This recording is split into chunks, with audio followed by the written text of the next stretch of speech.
morning, everyone, and thank you for joining us today. For today, we gather together to mark the bicentennial of the incorporation of Fall River, Massachusetts as a town on February 26, 1803. Fall River has experienced many changes in this 200-year history.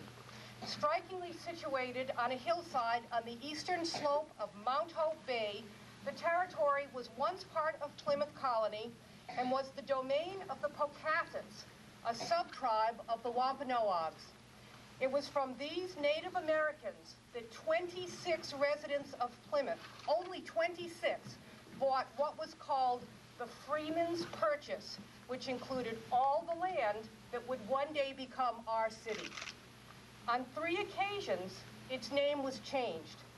Founded as the town of Fall River, spelled as one word, it became Troy only 1 year later in 1804, and remained Troy until 1834, when it changed to its present name, 2 words, and its spelling. What was once a village grew into a town.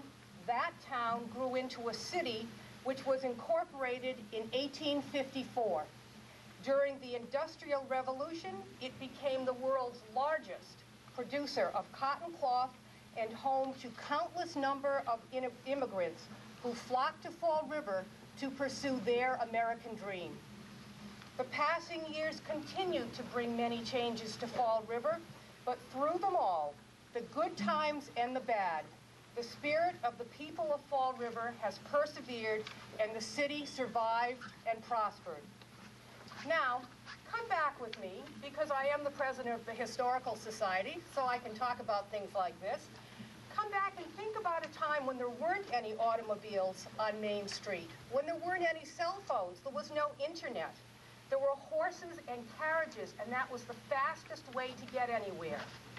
During that era, in that era where all the present city boundaries were encompassed, there was only a community of farmers and boat builders with very few merchants, very few storekeepers. There were forests, huge areas of them in our city, and the Quequechan River, which means falling water in the Wampanoag language, came through the center of this territory. Its falls cascaded over natural granite outcrops. You could have seen waterfalls in this city then.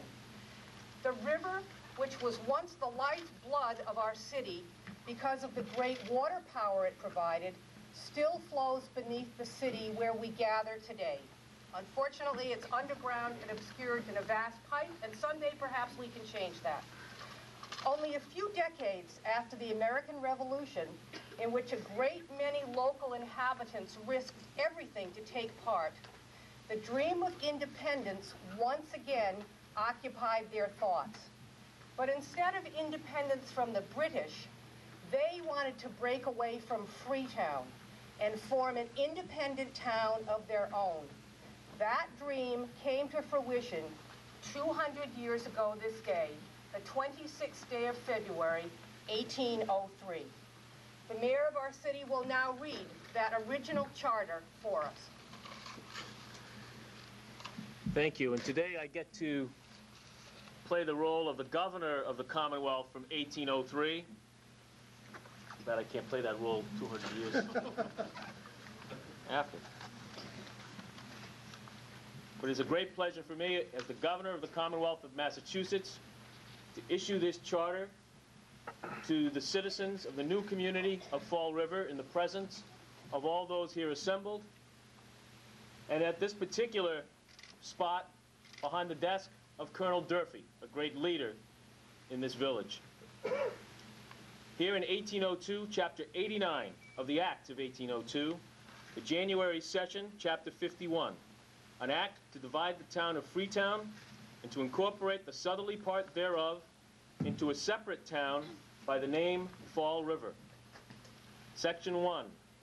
Be it enacted by the Senate and House of Representatives in General Court Assembly, and by the authority of the same, that the southerly part of Freetown in the county of Bristol, as described within the following bounds, that the inhabitants thereof be and they are hereby incorporated into a separate town by the name Fall River, beginning on the Taunton Great River, so called, and thence running southerly 70 degrees east on the line dividing the lands belonging to the heirs of William Valentine, and so continuing the same course about 1,860 rods till it intersects a line running from the town of Dartmouth north 12 degrees east at the east end of the 20-acre lot owned by Thomas Borden and Richard Borden. Thence on the line last mentioned to Dartmouth line, thence by the lines of the towns to Dartmouth and Westport to the state Rhode Island, thence on the line of last state into said river, thence by the channel of said river to the bounds first mentioned. And the said town, Fall River, is hereby vested with all the powers and privileges, rights and immunities to which other towns are entitled by the Constitution and laws of the Commonwealth. Section 2. Be it further enacted that the said town of Fall River shall pay all arrears of taxes which have been assessed upon them, together with their proportion of all debts owed by said town of Freetown prior to the date of this act, and all questions relative to property already existing shall be assessed and settled in the same manner as though this act has not been made, and that all property rights and credits of said Freetown be received and enjoyed by the town of Fall River according to their proportion of the taxes of said Freetown assessed in the last tax bill. Section 3. Be it further enacted that the said town of Fall River shall take upon itself and support 1/2 of all the poor now entirely chargeable to said town of Freetown, and shall also bear and pay 1/2 of the expense of supporting such poor persons as may be sent back upon said town of Freetown from other towns who removed from said town of Freetown prior to the passing of this act. Section 4. Be it further enacted that all state county taxes which shall be levied and required of said town previous to a new evaluation, the said town of Fall River shall pay 4/10.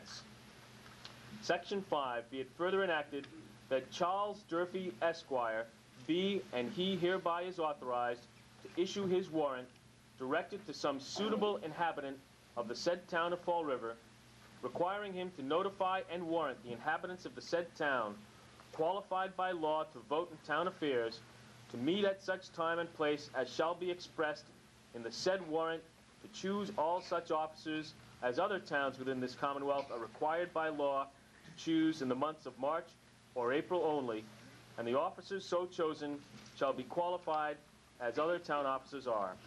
This document and charter approved and delivered February 26th in the year of our Lord, 1803, given to the people of the community of Fall River.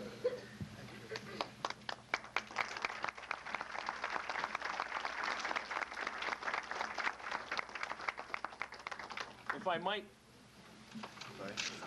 just continue to say a couple of words as governor of this Commonwealth in this year, 1803.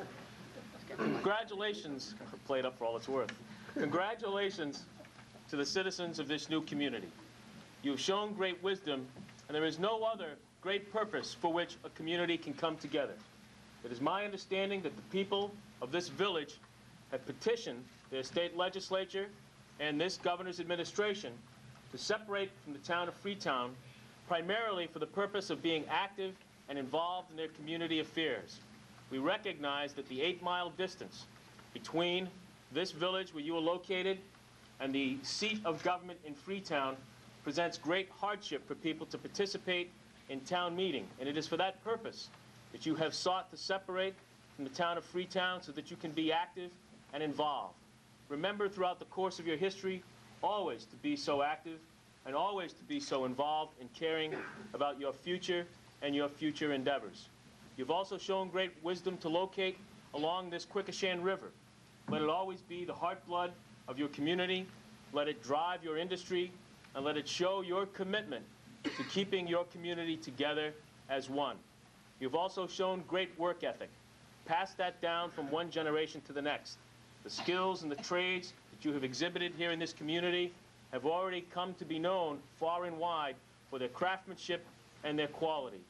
Make that work the cornerstone of the foundation that you build for the future. And last but not least, as you participate in this Commonwealth.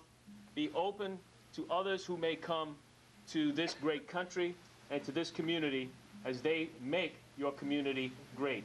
Indeed, you want to make sure that your community of Fall River is one that is open and inviting, and as such will thrive for 200 years or more to come.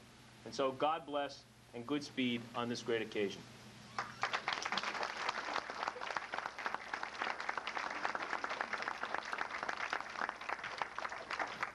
Thank you, Governor. The meeting mandated by the state, which Mayor Lambert just told us about at the end of the document, was called by Charles Durfee and held on April 4th, 1803, in the residence of widow Louise Borden. Here, during its first town meeting, the citizens qualified to vote chose 3 selectmen: Thomas Borden, Benjamin Durfee, and Robert Miller.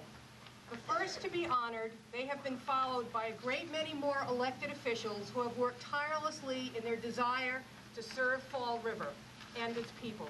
I'm sure that will continue. At this point, I would like to ask you all to enjoy The Fabric of Fall River, a video that is going to show us yet another aspect of the history of our wonderful city. Thank you.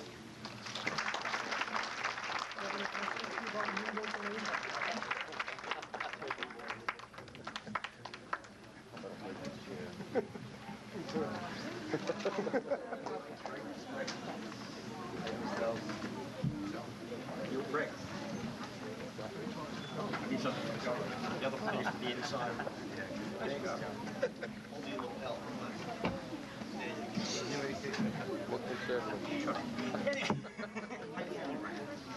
Pretty good, actually.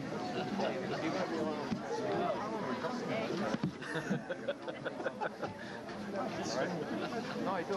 But right here.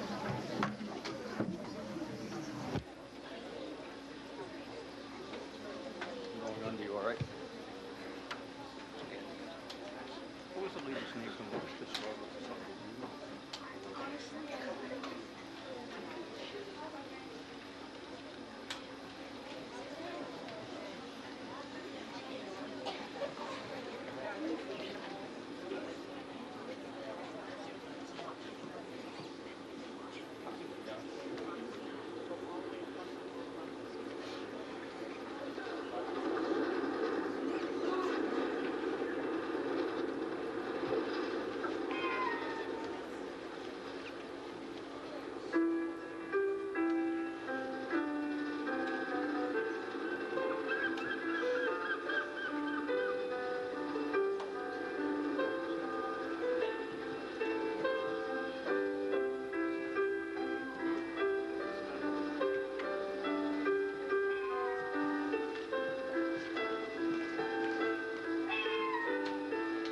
My family has been on this bay since the beginning of the area as far as the white man was concerned.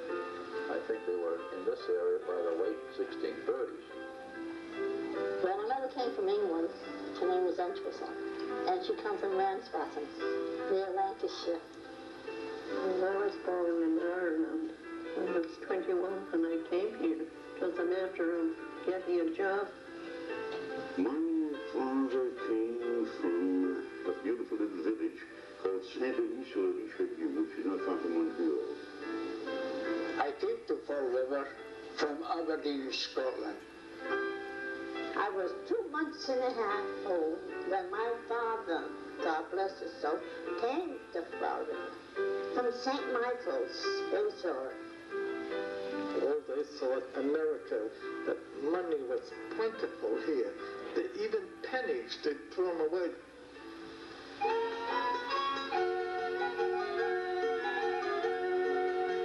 Arrivals. New beginnings. They came to a land of possibility, trading the known for the what might be.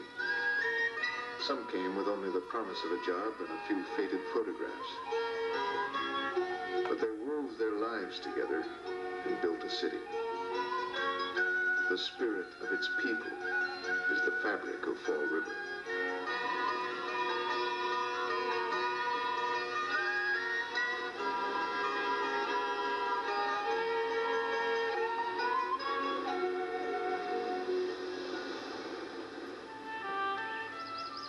everything was here. You had shellfish and seafood and beautiful farming area, and you had this great, fantastic 2 lakes or ponds that we call Watuppa, because the water that made Fall River was the Fall River, the falling river, the Indians call it, Quipushan. Here in Narragansett Bay and Mount Hope Bay, we have this beautiful natural harbor that is unsurpassed. The Indians were all over this area in canoes. The white men simply said, well, we'll use the same system too. My family, the church family, they were involved here with the huge land purchases. And of course, Benjamin Church was the one who organized the colonists against King Philip in the 60s, 70s. We were farmers. We were farming around here. Fall River was a typical agrarian community. In 1811 was the first mill, and because these smart men realized that if Slater could run a cotton mill in Pawtucket with water power, we could run a cotton mill in Fall River because we had the Quipushan River. Only 2 years later, they started the Fall River manufactory in the Troy.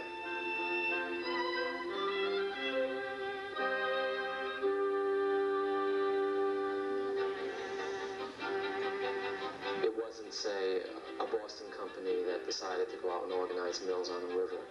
It was people that were basically farmers, people that knew the value of land and how valuable it would become. These people were visible in city affairs, they were visible in the building of churches, the public institutions, the hospitals. It's all the same names. The Borden family were the premier entrepreneurs in Fall River. Yankee ingenuity, vision, and drive transformed a town of ponds and pastures into one of the world's great textile cities in less than half a century. By mid-century, the opportunity of the mills began to act as a magnet for English and Irish textile workers. But the big boom came after the Civil War, with a pent-up demand for cloth spurring manufacturers towards ever greater production. In 1 year alone, 20 new mills opened their doors. But whose labor would keep Fall River growing? Fall River was the immigrant city. Compared to every other city in the United States, it had the greatest percentage of immigrants. I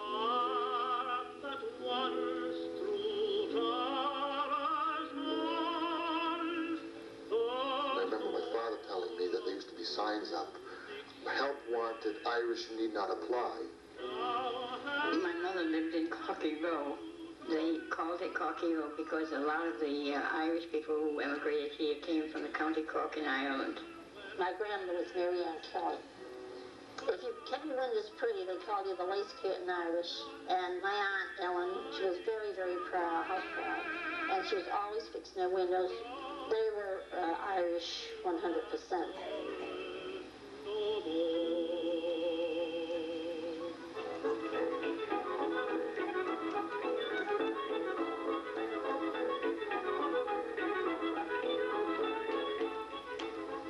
It's the same old story. These people came from the province of Quebec.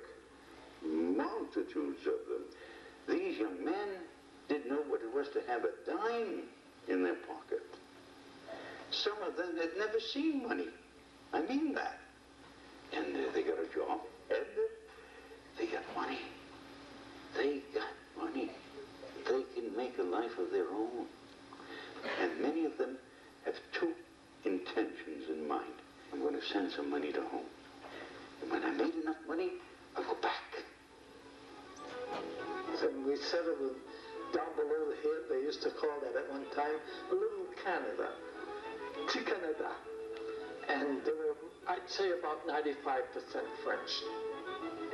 In the days when we were growing up, they were called Frenchy Baboo or Canucks. I don't think there was anything vicious about it.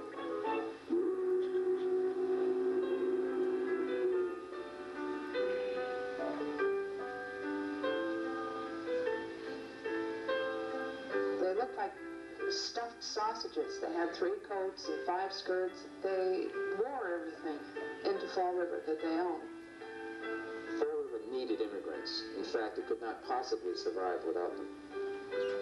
Polish, Portuguese, Russian Jews, Italians, Ukrainians, Lebanese, Chinese, Greeks. By the early 1900s, the city's factories were filled with immigrants. 97% of the male textile workers and an even higher percentage of the women workers were foreign-born.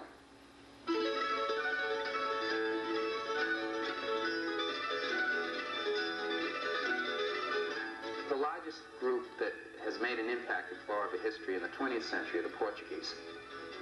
The reason why most people came from the Azores because of the poverty, because they were looking for some opportunity.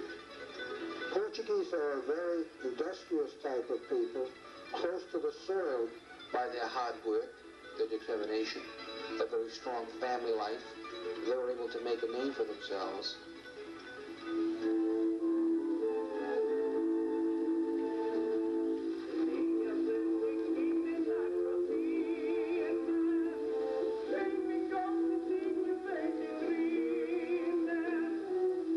Jewish people eventually came to settle in 2 or 3 locations in Fall River.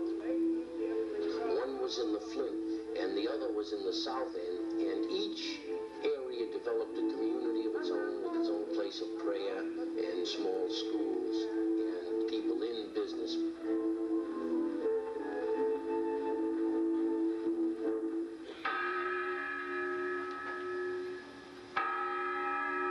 Industry is the presiding goddess of Fall River. An idle man could no more live there than a beetle in a beehive.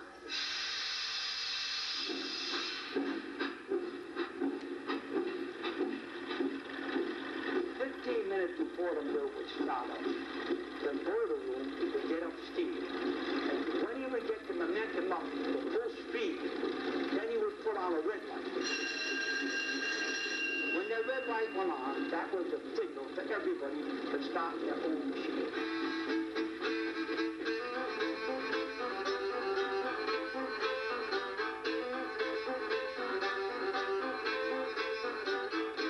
The hours were long, the pay was small. 6 o'clock in the morning to 6 o'clock in the evening. Each weaver had 8 looms apiece to take care of. And they also had to sweep the floor, sweep the looms off, and there would be maybe 200 or 300 looms on one floor. If you wanted to be anybody, you had to go in at the bottom and work your way up.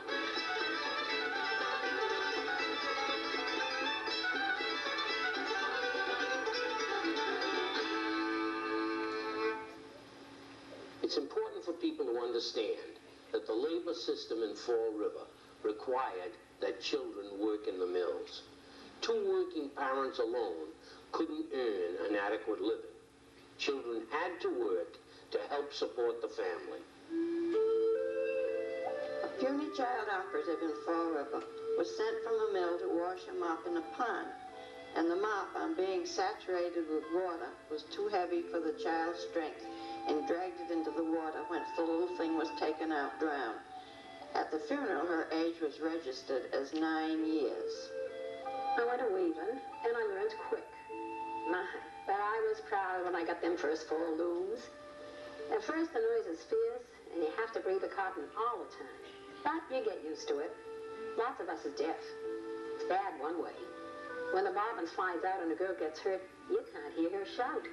Not if she just screams. You gotta wait till you can see her. By sweet 16, my finger get caught on the gears. I was always screaming so much. The boss was way, way far off. But I could see him running. When he came, he knocked the belt. So this finger was going, and this one was going in too. And the boss was saying, don't let her see. But we've got a friend in heaven who looks down on the poor, and all our little troubles he will help us to endure. He will guide us in our actions to do the thing that's right. So join the Weavers Union. Join this very night.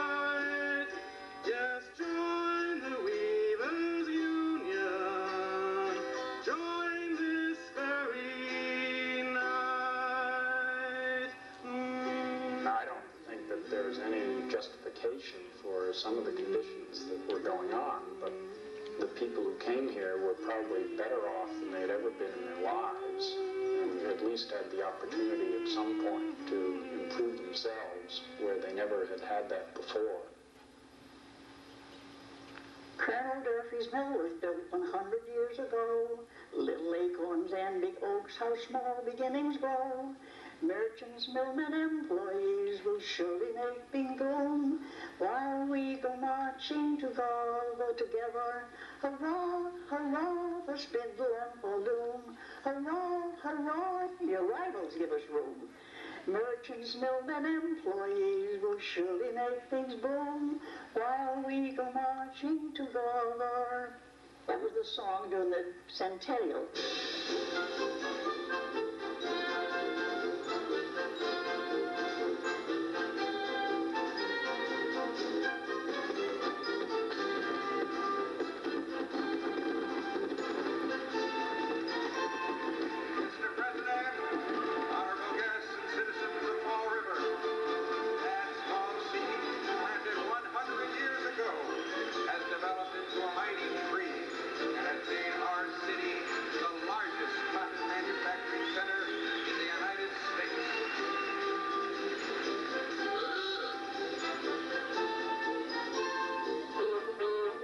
Taft's visit in 1911 clearly demonstrated the important status Fall River had achieved.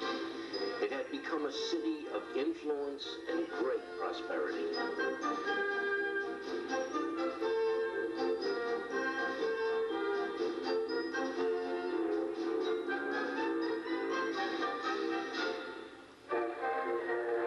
The elite of the nation, from presidents to captains of industry to the common people, everyone preferred the Fall River line.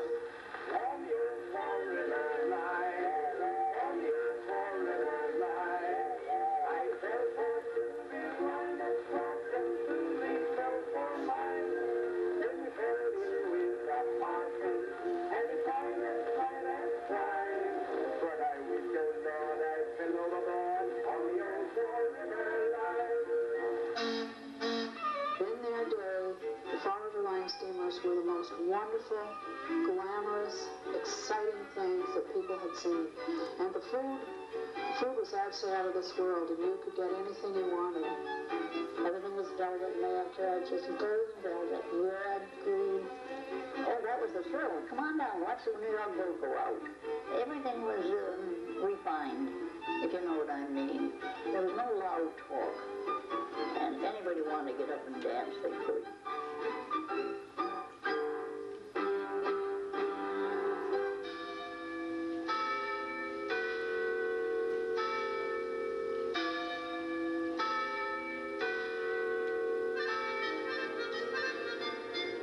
When I was little, when the 12 o'clock bells were ringing, we would go to the mill with the lunch pails. Made myself a big stick with little hooks on it, and I was able to take 6 lunches at the same time. We used to get 10 cents a week for that. In the bottom of the pail, they used to put the tea. Then they'd have a pot for like potatoes and the meat went on top. Then a little round tin, a little pastry in it. And every time I felt coming down the viaduct, and she got a little bit of snow in her pastry. The neighborhood was all nationalities. It was English, it was Irish, it was Scotch, it was Jewish, it was Polish, it was Portuguese. Everybody lived together. I was raised speaking Portuguese. I never spoke English until I went to school. We spoke Arabic at home because our parents didn't know English that well. And I could hear my mother half a block up calling me, Vanja! Would go down 3 houses, Vanja! Your mother's calling, Mama Chivoa. We learned the Polish and the Ukrainian. It was a very, very close-knit thing.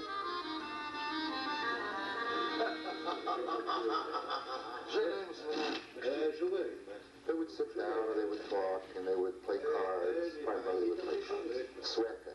Sometimes they were having a fight. You know, okay, mine beats yours, and boom, they bang the table. I came to Fall River to play soccer. Fall River was a great sports town.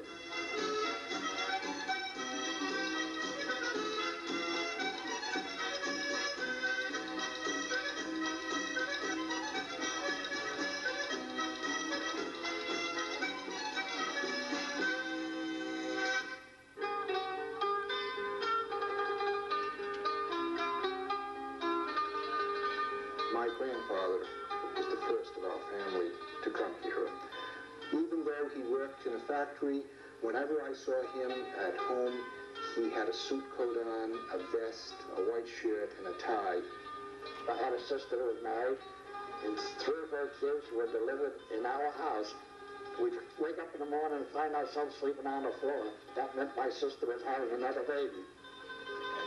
Of course, we had no bathroom at all. We had to go outside. And there was running water, but no electricity, no gas. So if we moved from room to room, it had to be with a kerosene lamp. The milkman and the baker and the butcher, they all just knew each other, and they knew the families they were dealing with.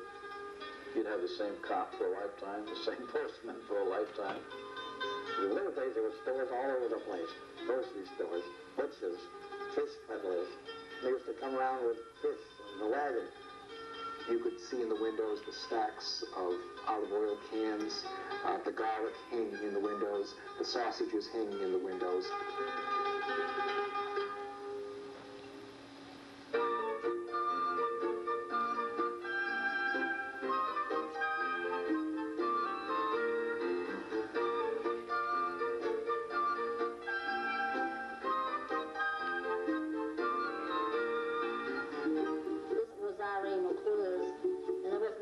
Store in the world than this.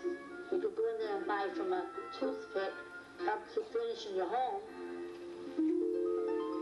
It was almost a weekly ritual that you would take your girl to the Durfee Theater on Saturday night, and after theater you would go to the Nonpareil Spa and have ice cream sodas.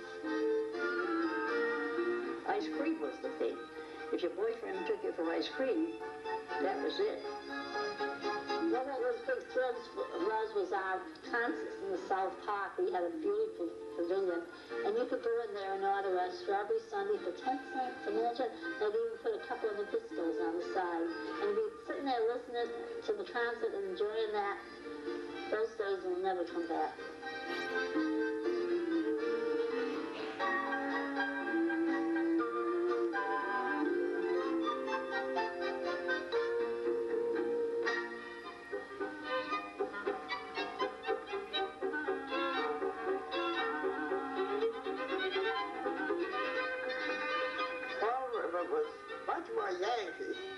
When I was growing up. Well, I grew up on the Highlands, which was a very protected area. It was like an unwritten law. We just never went below the hill. I grew up on Island Avenue, across from the North Park. There was a cook and a maid and a chauffeur gardener.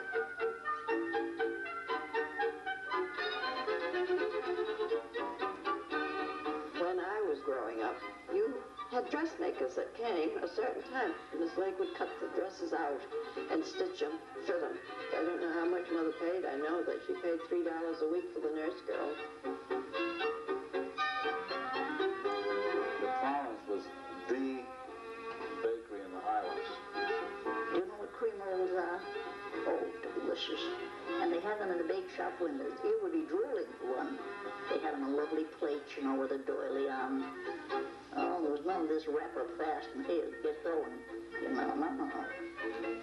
One of the things I remember was Sunday afternoons, crowds of people walked up the avenue by the park and on up.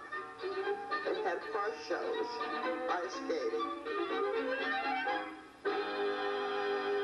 She was a perfect lady. Every time I saw her and talked with her, you couldn't have asked for anybody nicer. I'm one of the kids that used to go over in front of her house, and we used to sing Glizzy Borden took an axe. She gave her mother 40 whacks. And when she saw what she had done, she gave her father 41. It was a terrible thing to do, and we got lickings every time we did it. But one day we were doing that, and she opened the drapes and she smiled, and she invited us in the house. And then we all had a glass of milk and cookies. It was something that a Yankee woman in high Victorian society simply couldn't have done. Or could she?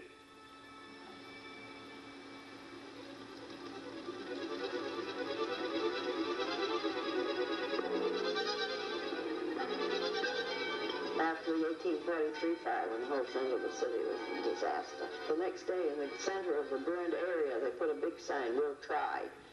And so that was where our motto began. The amazing thing about these fires is that they go so hot that they almost burn the granite block.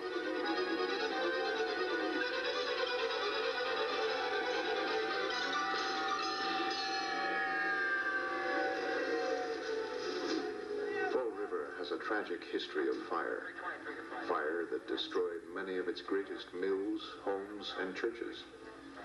But the people of Fall River have always shown a spirit of survival and renewal, a spirit based on faith.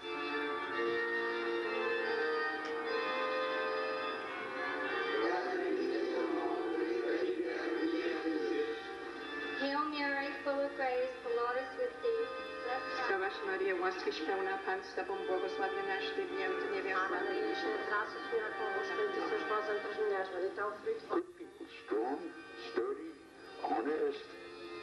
The religion was vital and supreme importance to them because it is through their church that they were able to speak and think and love and express themselves.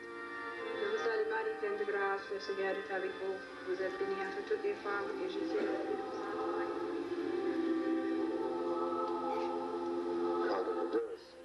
He really was a symbol. He was a very humble man. He was a very humble and extremely holy individual who had dedicated his life totally to the service of the underprivileged. He was the apple of our eyes. He was very, very dear to us.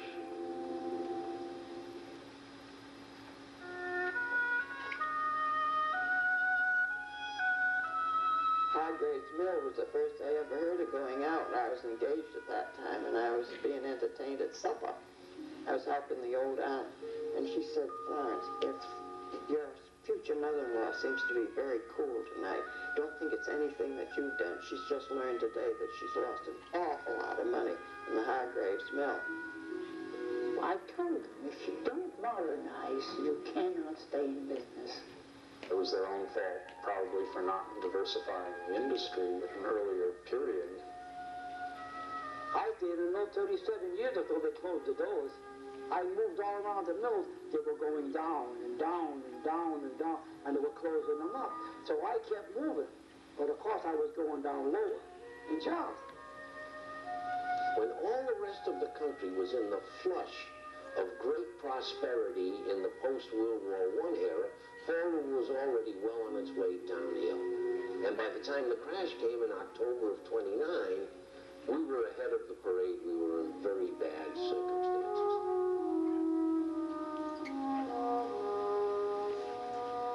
The only thing that seemed to offer a ray of hope to the population of Fall River were these smaller needle trade industries who occupied possibly 1/3 of a single floor in a cotton mill.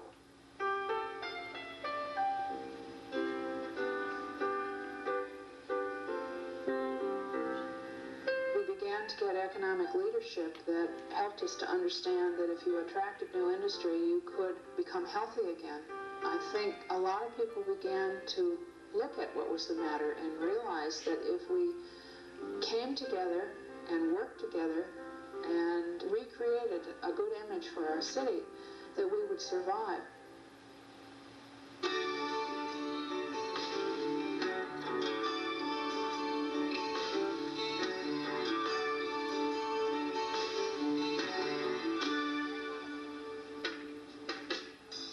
There's still a sense of continuity about this place. There There's still people today that are sailing in their wooden sailboats, and they've been sailing for 300 years. Battleship Cove was created in June of 1965. With the battleship came a new spirit in the city.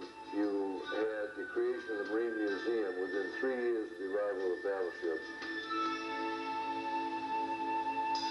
When the Veracruz came up the bay, it was like Fall River was looking at another Fall River line ship coming back in. The same gleaming white hull and the same sort of esprit de corps, and everyone came down to the waterfront to see what this was.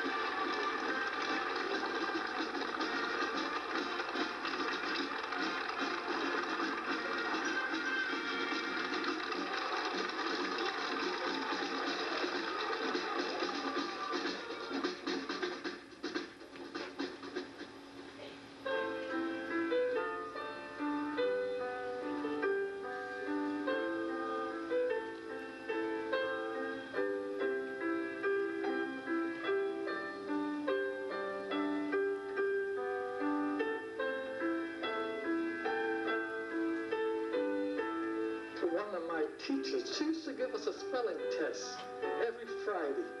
So I don't want to brag, but I happened to, every one of them was 100. It's funny. She says, a foreigner coming here, and he gets 100% in all his tests, while the others didn't, you know. So I says, I'm an American just like you are. I says, you were born here, I was born here. I'm American as much as you are. My father loved education. He appreciated it because he never had any. Of course, my father wanted me to be president of the United States. You know, the first Portuguese president. But when I finished my PhD, he was just as happy with that. I think that generally the grandchildren of these immigrants are beginning to appreciate what their grandparents went through, what principles, what ideals and customs they brought to this country. Arrivals, new beginnings. They came to a land of possibility, trading the known for the what might be. We are a melting pot, but the barriers have been broken. My children are a mixture of many nationalities. My own feeling is that the people of Fall River are unique. Somehow or other, there is a mix here that I think is paralleled by few American cities of this type. They wove their lives together and built a city. The spirit of its people is the fabric of Fall River.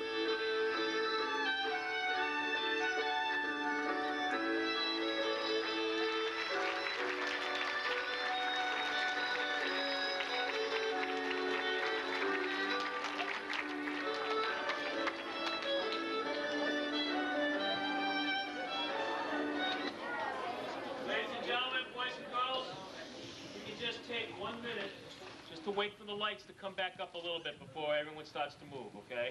And then as soon as we do, myself and the members of the City Council who are here are going to walk out. We're going to ask you to quietly get up with your teachers and follow us to the other building where we have a cake. Okay, can I have everyone's attention, please?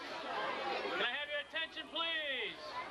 I know it's going to be, we don't have a sound system, so everyone's going to have to listen. Thank you very, very much. I want to welcome everyone here for the cutting of our birthday cake. But before I do, a couple of thank yous I want to give. First of all, a big thank you and a round of applause to all the students who are here, who behaved themselves so well upstairs in that ceremony. Did a great, great job. Thank you very much. And to Diamond, the students from the culinary program at Diamond, they put together this beautiful cake for us, which is a replica of the old City Hall. The mayor's office is this small one right here in the corner that they made. It's a beautiful cake. Didn't they do a wonderful job? How about a nice round of applause for the students here at Diamond? The City Hall is so well decorated with balloons and panels and some of the drawings that our students have done of Durfee High School and everything else. We have an awful lot to be proud of, just as we saw in the film. As governor, I want you to know that, well, I'm a little tired from this carriage ride that we had to take down from Boston to get here. Maybe someday someone will invent a better means of transportation between Boston and Fall River, like commuter rail, maybe, in a couple of 100 years. But whatever it is, Fall River has a great history, and we should be very proud. So thank you all very much, and let's celebrate our birthday by singing. Some of our students are going to help us in sign language to recognize our birthday. So we appreciate them being here with us, and we want all of you to sing along with us as well. Is everybody ready? Yes. Beautiful. It's an intro. Happy birthday to you. Happy birthday to you. Happy birthday, Fall River. Happy birthday to you. Here we go.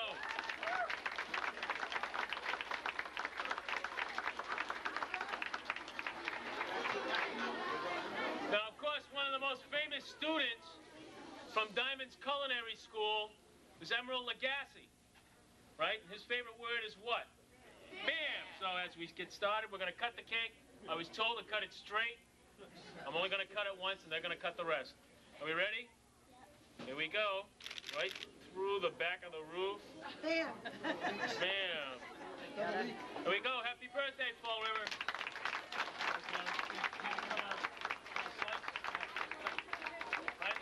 Cut it straight. Same slice. Just cut it straight, yeah, same one. Harry, and or send it Harry's office, either Mark.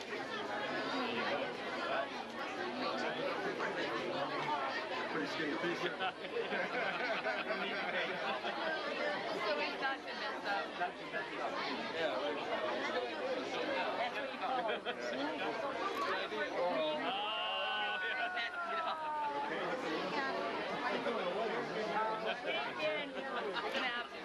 By the time they're done. I know, we're going to try going right through there. Thanks a lot.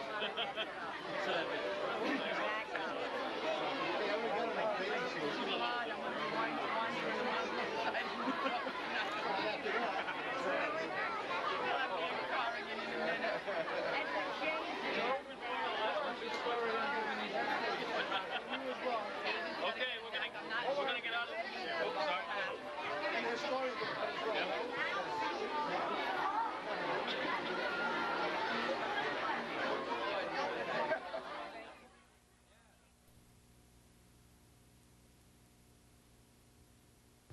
Hello, I'm Keith Tebow. I'm here today at the Board of Elections in the city of Fall River. Joining me is the chairperson of the Fall River Board of Elections, Maureen Glisson, and we're here to talk today about the annual Fall River Census.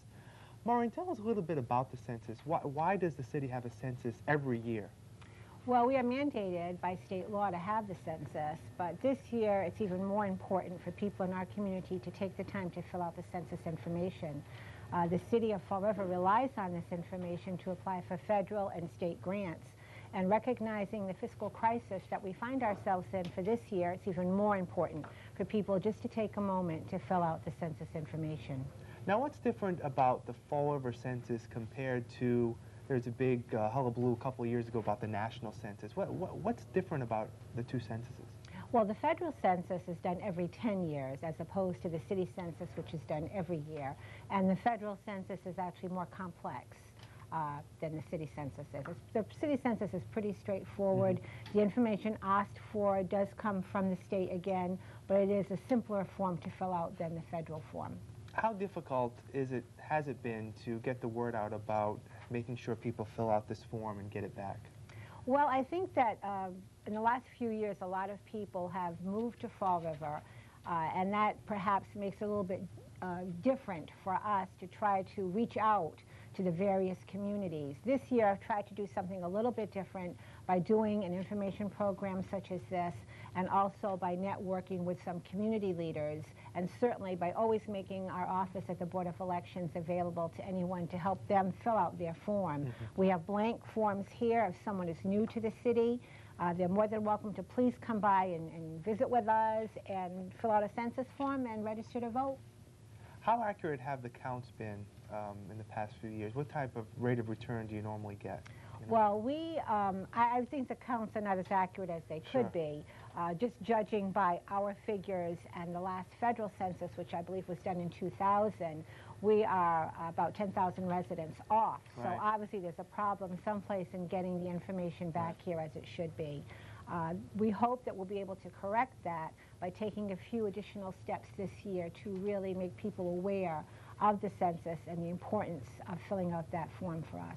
Okay, the census forms were recently just mailed out, so you may have already received it in the mail. If not, you should be receiving it very soon. Absolutely. If you haven't received a form, then please call the Board of Elections office at 508-324-2630, and we're happy to help you.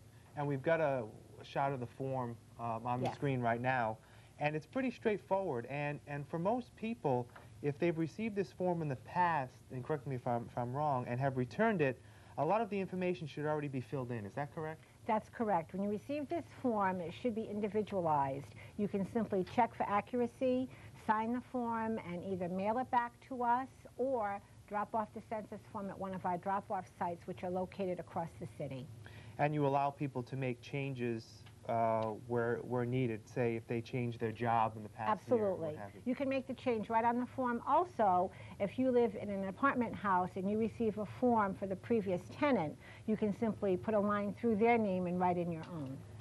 Now, has the office received many questions about why the city needs all this detailed information? If someone said, well, I don't want to let you know what job I have, is that really important, and why is it important? Well, that information, again, the information that's asked for on the census comes to us from the state. We don't compile the census form. They tell us what has to be on the form. And I think perhaps they use that information to break down percentage-wise how many occupants of the city are in skilled professions or the different types of labor professions that there are. Okay. Now, people may also ask, well, okay, if I give this information, who has access to it? So what's the answer to that? Well, the census information is available to the public. It is general information, but there really isn't anything on that information that is too personalized. There is a column designated for anyone who is a public safety worker, because by law their information cannot be given out to the public. Also, if it involves a child, any information on someone younger than 17 years old is not allowed to come out of this office. That must come through the school committee. Now, when your office receives the forms, what happens to them? How are they compiled? How are they placed in a database? We use a company in Chelmsford, Massachusetts to send out the forms. When the forms come into this office, then it is our office staff here who must then relay that information into our database, which has gotten a lot easier, according to my staff, now that they can actually scan in the information. So the only time they would have to manually enter is when there are changes to the form. So a lot of times it's just a matter of just double checking to make sure that the people who live at a certain address are still there. And it's a lot of work to deal with the census forms. In fact, I would invite you back when the forms start coming in, and you can see the mountains of forms that come into this office that we deal with. Okay, now, deadline for having the forms returned back to this office? There is no set deadline. Most people fill out the forms. If they're anything like me, as soon as I get my form, I fill it out, and I've always sent it back because I was afraid I would forget it. It would get lost in the shuffle, so to speak. So most folks fill out their form and get it back to us as quickly as possible. But we have had people bring them in months after they've been sent out. I would ask, just for the sense of accuracy, that as soon as you get your form, please fill it out. And again, you can use the option of either mailing it back to us in the envelope, or you can use one of our drop-off sites. And there are a number of drop-off sites. I count 9 drop-off sites, I believe, 8 or 9 drop-off sites across the city of Fall River. where you can drop some of these sites off. You want to go through some of these, Maureen? Certainly, and I want to express my thanks to all of the companies who have allowed us to use their site as a drop-off site. They're spread out, as you said, Keith, pretty much throughout the city of Fall River. We have a government center lobby, of course. We also have Fall River Medical Supply, which is located on Pleasant Street. A lot of people pay their utility bills there and shop for services there. We have the 2 Stop and Shops located at different ends of the city, the 2 Shaws. We also have this year for the first time the Khmer Buddhist Temple, which is located on Highland Avenue. The temple serves really as a source of social services for members of the Cambodian community, and we're very appreciative to Marin Vat and members of that community to allow us to have a drop-off site there. And also the Hilo on Stafford Road, which has been purchased by the A.J. Seabra Company. They've also allowed their site to be drop-off center. And I don't know if you already mentioned Valancourt's Variety. Valancourt's Variety on Eastern Avenue. Okay. One other final note before we wrap up is when people get the form in the mail, they'll also have a separate sheet which instructs them how to complete the form, and that's also translated in multiple languages. Yes, it is. And we include that form with the census form, hopefully as a way to help people figure out how to fill out the form. Again, it's relatively simple to fill out. Most people will have the printed information already on there, and they can just check it for accuracy. If there's a mistake, if someone has already moved, they can make the corrections right on the form. And for someone who is new to the community and did not receive a census form, please come by our office. We're happy to help you with it. So it's really important for the city to get this information. It's important to gain an accurate count of the residents here in Fall River for federal and state grant purposes. So there really is no excuse for people not to fill them out. So we hope you will cooperate and fill out your census forms and get them back really soon. Maureen, thank you for joining me today. Thank you, Keith. Okay. Appreciate it.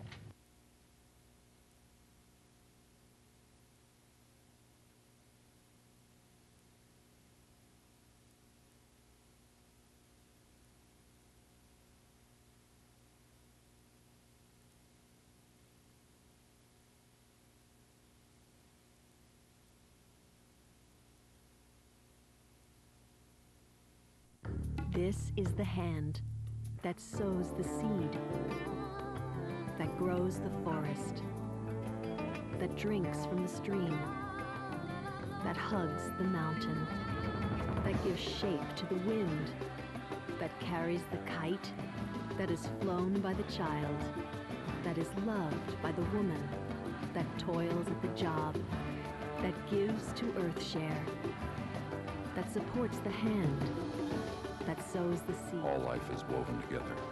How can we choose which environmental cause to support? Earthshare, the workplace giving program, makes it simple by bringing the leading environmental groups together under one umbrella. Support Earthshare, and you support them all, including the hands that sow the seeds and protect the forests and the streams and the children. To learn more, please visit our website. Little rascal.